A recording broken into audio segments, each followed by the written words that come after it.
Hello and welcome to Clover Culinary. Thank you for stopping by my place here in Jersey City, New Jersey. Now tonight we're going to focus on beverages, which are just as important in cuisine as food is, especially cocktails. But all cocktails don't have to be alcoholic. Some are called virgin cocktails without the alcohol and they're just as delicious.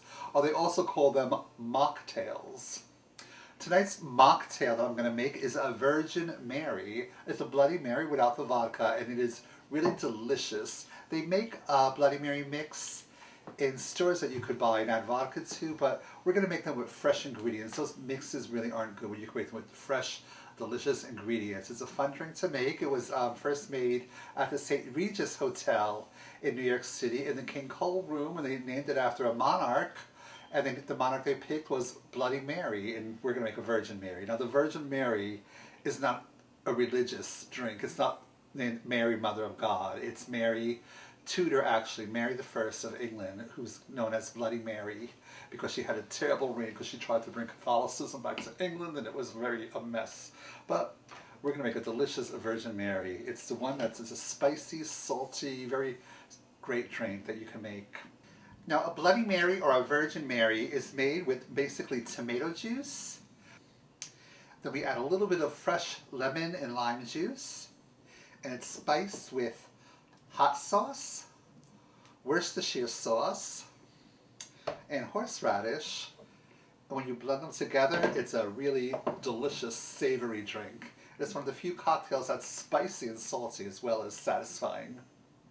Okay, so I have my cocktail shaker right here, and the first ingredient I'm going to add is the basic base ingredient, which is tomato juice. Tomatoes are actually the biggest farm crop fruit vegetable that's grown in New Jersey, so we love tomato juice. We'll just add this to the cocktail shaker.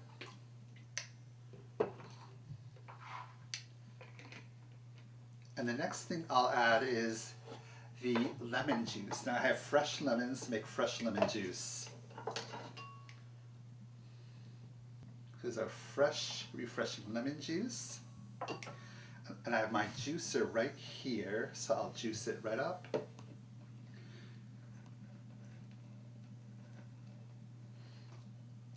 I just love the freshness. I just love the smell of fresh lemons.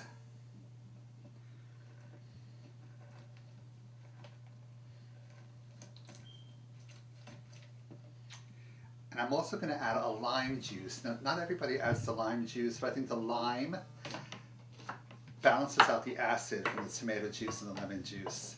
So then I add a refreshing lime, the juice of one whole lime.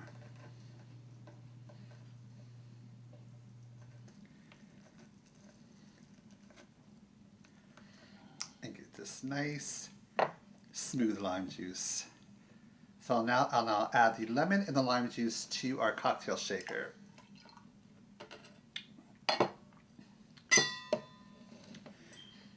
And now what I have to do is add the spices. Now the first thing I like to add is the horseradish. Now this is spicy, so this is all to taste. When you make cocktails, it's hard to say like how much. Like when you see your bartender make a cocktail, you don't see him getting out little measuring cups and measuring spoons. You just eyeball the ingredients, so you get used to it. So I just take a little tip of a teaspoon, a heaping teaspoon, and I add the horseradish to the juices, depending on how spicy you like it.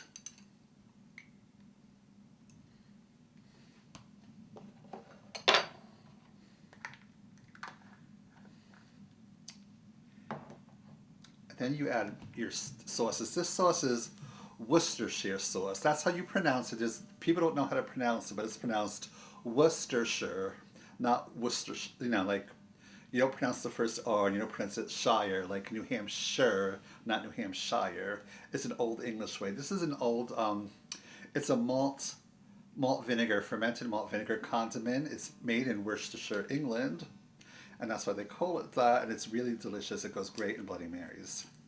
It's not spicy, but it's very tangy. So I'll open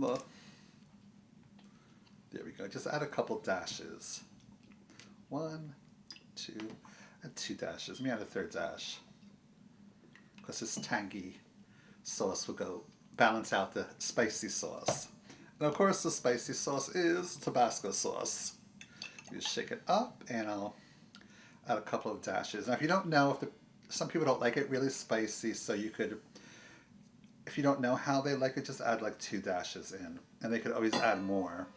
When you're serving a bunch of Bloody Marys or Virgin Marys to people, don't make it too spicy. And the people who want it spicy could always add more Tabasco sauce in. And then that's it. So then you shake it up well. Now you don't put ice in the shaker like you do in a lot of cocktails, because the ice will dilute the thick, rich tomato juice, and it will but we're going to pour it over ice, so we don't need to put ice in the shaker. So make sure the shaker's on tight, of course. You don't want a bloody mess. And then, of course, shake it up. This is very therapeutic. I love shaking my cocktails. This reminds me of my ex-boyfriend, Raul. And then, once you're done with your shaking, you just pour it over ice. And there you have a Virgin Mary, after you, of course, add the accessories, or the garnishes. Garnishes are accessories in the culinary world. You garnish it with a celery stick. Even nicer if the celery stick has the leaves on it. I love the leaves. And then a lemon wedge. So I'll just have to cut this lemon wedge up here. Oops.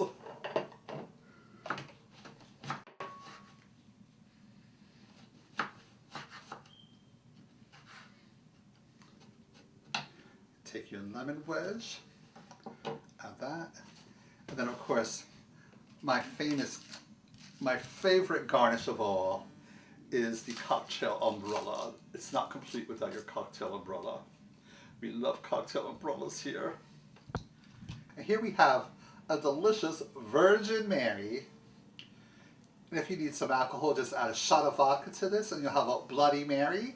Or you can add a shot of tequila to this and you'll have a Bloody Maria. So anyway, these are delicious. Cheers!